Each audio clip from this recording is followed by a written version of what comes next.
So High School Musical is a thing, and now you're probably asking yourself, is de Janglez really going to sit here for the next 10 minutes or so and espouse the greatness of High School Musical to me? To which I'm going to reply with, you can relax because that's exactly what I'm going to do. Sort of. But de Janglez, I hear you protest. High School Musical is a terrible movie and its sequels are no better. Well, dear viewer, that is the crux of today's episode. Oftentimes people talk about guilty pleasures. We all have them, things that we know are terrible for us but we do anyway because they fill us with some kind of joy. This can range from eating chocolate cake as a midnight snack when you know it's bad for your health, or listening to a particular music or artist. Maybe it's watching a trilogy of movies about a high school basketball star sing in front of his friends about how he's afraid that they will judge him if he sings in front of them while they're also singing. Anyway, but the idea of a guilty pleasure is rooted in the way that we are taught to understand and criticize art, and how as individuals we internalize this idea of good versus bad art and feel as though we need to hide our enjoyment of something that is deemed as bad art by society. I'm going to use my guilty pleasure as an example, and so today's episode is more about using High School Musical as a vehicle to explore the fact that there's no such thing as bad art. So today, I want to talk about High School Musical. Written by Peter Barshachini, I really hope I'm pronouncing that correctly, and directed by Kenny Ortega, the first High School Musical was released in 2006 as a Disney Channel original movie, or DCOM for short. It was a massive success within its demographic of preteens and young teenagers. It was so well received that a sequel was released a year later and a third movie was released in theaters another year after that. The now successful franchise of High School Musical has been translated into several languages, songs and all. It has a spin-off movie, 2 television shows, an on-ice tour, comics, books, and video games. Clearly Disney is making a butt-ton of money off this and continues to see the value in creating High School Musical content. For the sake of argument and ease, I'm going to focus on the main trilogy of movies. The story behind the movies is pretty basic, by essentially being a kid-friendly musical adaptation of Romeo and Juliet. So it's like West Side Story, but way worse. Next stop, Spoiler Station, for anyone who cares. The first movie revolves around Troy Bolton and Gabriella Montez, 2 high school students auditioning for a musical while their respective peer groups disapprove. Troy is on the basketball team with his best friend Chad Danforth, and Gabriella, who is new to the school, quickly finds a place with the Scholastic Decathlon team and her new friend Taylor McKessie. Competing against them for the lead parts in the musical are Ryan and Sharpay Evans. The sequel sees Sharpay attempting to pry Troy away from Gabriella with the promises of a bright future, and Troy getting lost in trying to figure out if he should focus on his future or just have a fun summer with his friends and girlfriend. And then the third one has all of the characters coping with the realization that their graduation is imminent and what that means for their friendships and relationships while they attempt to put on a musical about their time in high school and attempt to enjoy the last few weeks before they leave for college or university. The narratives are not overly complex or particularly deep, and it would be easy to say that the cause is the target audience being just young adults and children, but that's too easy of a dismissal and a gross overgeneralization of an age group and genre. There are a large number of great movies and TV shows aimed at this demographic that have excellent stories and have exceedingly well-written characters, but High School Musical is just bad. It's trite, saccharine, and overly simplistic, and that makes it bad. It doesn't matter that I derive joy out of watching it or its sequels, or listening to the soundtracks. At the end of the day, they are bad movies, and we can all agree on that. Or can we? Increasingly, I'm starting to think that this is not so simple. There's a collection of essays gathered in a book called Bad Music, the Music We Love to Hate. And after reading through these essays, I came to my own conclusions about music, but I think this can be applied to art in general, so here we're going to focus on movies. The basic tenet is that there's no such thing as a bad movie, and this is rooted in the conception of the term bad or terrible. When talking about art, we have to be careful not to fall into the trap of equivocation. Equivocation is the inherent ambiguity of a word, and in regards to bad art, we can fall into equivocation because bad can refer to the morality of the art, or it can refer to the artistic value of the art. In general, we're usually referring to the latter of these two, but for the sake of argument, I'm going to look at both, starting with morally bad movies. Is High School Musical ethically bad?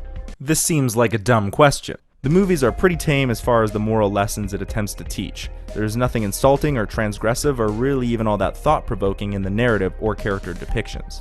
On the other hand, I would say a movie like Cannibal Holocaust, a found footage film depicting people being brutally murdered in the jungle, is very immoral on the grounds that the filmmakers brutally injured and killed real animals for the making of that film. But here is where we reach an impasse. These judgments are based on my own moral subjectivity. If someone from a far more conservative background or upbringing were to evaluate High School Musical, they may see something very different. The clothing that the female characters wear could be deemed offensive. The act of dancing may be seen as provocative in some cultures. Celebration could be called inappropriate by some. In some societies, singing outside of certain acceptable times is seen as immoral or unacceptable.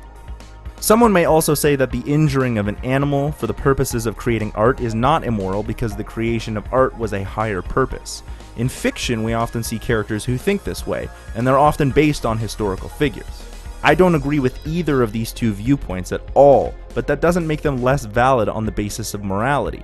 To say that the way that I view morality is correct and that other views are incorrect would be incredibly problematic.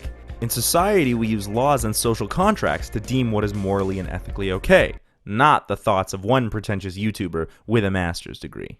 In the past, there have been laws put in place on the film industry by governing bodies to try and stem the tide of what might be considered immoral depictions. Sometimes this can stifle creativity, such as the Hays Code, which caused the suppression of horror movies in the United States. However, some rules around the ethical treatment of animals or the rights of workers are important in my opinion.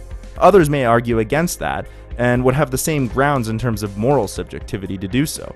Of course, laws can tell us what our cultural and societal views of right and wrong are, but on the basis of subjectivity, there is no one way to definitively say whether a movie is good or bad on the grounds of one person's morality and ethics versus another. Under the definition of bad in the moral sense, we are forced to concede that while High School Musical may not be called a good movie, it is still not a bad movie. The second meaning of bad, and the one that I think most people denote when they use the term bad in regards to art, is based on the artistic value or aesthetics of a piece of art. This is much more straightforward, as the aesthetics of art can be seen, easily identified, and evaluated, right? I mean, that's why we have critics, right? Right? Critics have been around long before movies were a thing. These gatekeepers of artistic integrity have been responsible for informing all the public what is high art and what should be kept separate. Art is, after all, sacred and should be held up to a high standard.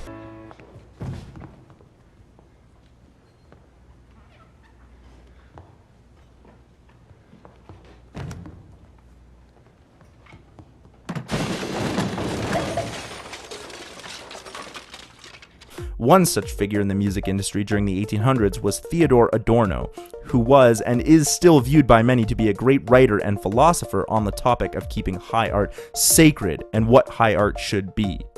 This is basically bullshit, though. Arguing over aesthetics in art is probably more difficult, as taste is debatably more subjective than morality. Whereas most people are probably willing to agree that hurting another creature physically is wrong, there is no accounting for taste. There is little point in arguing for or against preference in art because it's so personal. It would be a fruitless endeavor. Even public figures that are cultural gatekeepers have their own criteria that is unique to them.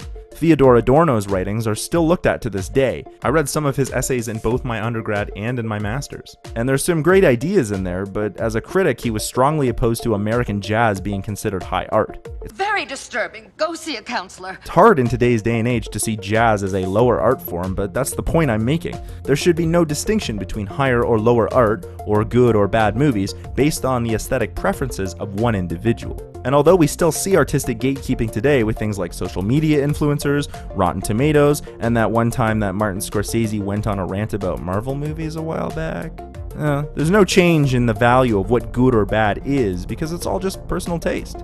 Beauty is, as they say, in the eye of the beholder. So High School Musical can be good to some, and it can be bad to others. Yet somehow this seems unsatisfactory. Another way of viewing art is through a Marxist lens.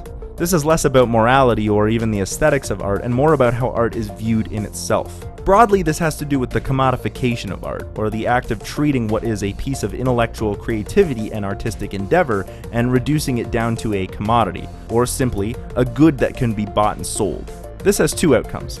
The first is movies can be reduced to a product rather than a piece of art, which may reduce its actual artistic importance. This is one of the reasons that artists loathe the industry that they're forced to work in. Many artists and movie makers would prefer their work to be free, to be seen by as many people as possible, and for it to be enjoyed for the experience and emotions and thoughts that it evokes. This is the real, raw power of art. Commodification, or reduction of that art into a product, could be seen as a distillation of that art into something lesser than what it was meant to be. On the other hand, the second result of commodification of art, but for movies in particular, is that their worth can be evaluated accurately by its monetary value. The movie industry does this all the time, and we as a society reflect that. How often do we talk about a movie in terms of how much money it made at the box office? This is how the institution of the movie-making industry calculates the value of a movie. This is how we get sequels to movies that probably shouldn't even have had firsts. The idea is that if it makes money, then another one will make more money. If a movie doesn't make a butt-zillion dollars on its first weekend, it is considered a failure. Anything less than a butt-zillion is unacceptable! And there is no shelf life at the box office. You get one weekend. That's it.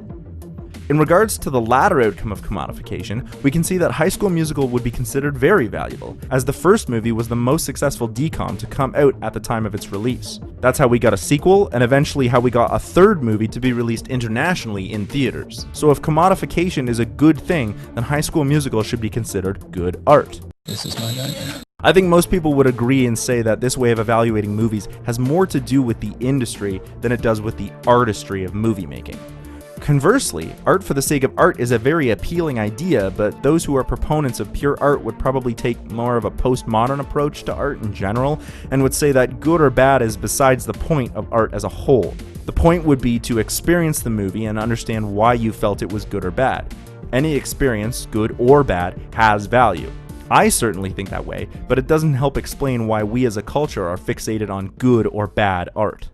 If the industry sees the purpose of making a movie as a way to make money, this does raise the question of disingenuousness in regards to filmmaking. If you create a film with the sole purpose of making money, could it then be said that the result is bad? Again, I don't think this is a simple yes or no answer. Dude, stop doing that! Artists have a right to make a living, and the current economic system requires them to sell something to make money, so it stands to reason that they should be allowed to do so with no judgment. Most artists do create art with artistic integrity, even if the end goal is to sell it.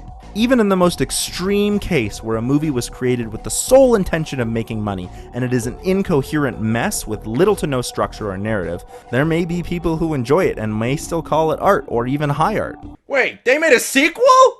There's truly no accounting for taste. People derive enjoyment from many different forms of art or different kinds of movies. For some time now, there has been an audience willing to pay money to watch terribly made movies. The Room has garnered a cult following for being considered the worst movie of all time. Movies like Birdemic and my personal favorite, Piranhaconda, are enjoyable because of their terribleness. This is sometimes called campiness or cheesiness, and it's frowned upon as lesser art, but I think it serves the same purpose as art in general. Enjoyment or thought-provoking experience can be had from watching a quote-unquote bad movie just as much as a good one. Campiness in movies is viewed as lesser because it's often enjoyed with a certain degree of irony, and therefore is treated with derision, but I don't think that makes it a lesser art. Campiness is fun and often lighthearted, and I think it's at its best when it's self-aware and takes the piss. The joke can often be that there is no need for a suspension of disbelief, or the limits of that suspension are pushed to absurdity to make a statement about art or society, or just to make a bad movie and have a good time. High School Musical does not push the boundaries of campiness as an art, but it is campy as hell. By nature of being a musical, it already asks the audience to suspend disbelief more than usual, and buy into a certain amount of cheesiness as all film musicals do. How's your piano still playing this song? The love plot is simplified, but it's sweet, and the songs are good. This is a trilogy that 100% owns its campiness, and I love it, and yet it and movies like Sharknado are not called good movies, despite the fact that camp can be a factor in the enjoyment and experience and creation of good art. A lot of shit goes down at lunchtime at this school. Yo, it's lunchtime! This also goes into cultural expectations of art. Certain forms of art are viewed as lesser in certain societies because of the nature of who they are meant for or how they are created or marketed. Art directed towards young girls in particular has been traditionally frowned upon in the West as lower art, if it's even considered art at all. If you want to hear more about my thoughts on that, check out the video My Little Pony Friendship is Magic is a Thing. No one should have to defend why they enjoy a certain movie or piece of art, unless it's to the detriment of others. I really don't agree with that, regardless of what kind of art it is. Because the experience of art is so personal, I don't think that it's fair to evaluate art based on personal reaction or experience or morality. So much of a person's artistic preferences are tied into their identity, and to say that one's taste is lesser might be the same as saying that one's preferences or identity lack higher thought or sophistication. Go suck an egg, Squidward! Art is subjective. There's no ifs, ands, or buts about it, and yet we still seem to have these ideas about good or bad. We have this compulsive need to argue over the value of art. So instead, what I think we are referring to when we are determining whether a movie is good or not is craft. And by craft, I do not mean the food company. I'm referring to the act of making art and the skills and techniques required to do so. With regards to movies, this includes the acting, directing, photography, cinematography, music composition, lighting, sound design, costumes, Foley, set dressing, casting, set design, makeup, and so many other parts that directly contribute to what is shown to the audience. So craft doesn't include craft services. That's the food services for the crew and actors. Jellied meat, madame? I'm good. And not that that's not very important, everybody's gotta eat to make good art, but it doesn't directly contribute to the audience's experience of the movie. And yes, I only brought up the food services to make the craft doesn't include craft jokes, sue me. So on Cinemasters, when Nate and I are repitching bad movies, we're often referring to craft. If you listen to the podcast, you may hear us talk about how much we enjoyed a movie even if we didn't think it was such a great movie, like in the Waterworld episode. I think this distinction is important because it's not an evaluation based on our enjoyment of a movie, but on how well made the movie is. Truly great movies are most often praised because they do something to elevate the craft that is either innovative or provocative, or sometimes both. By doing something new to one or more parts of the filmmaking craft, or even just understanding and executing the craft of filmmaking well, you can create really good movies.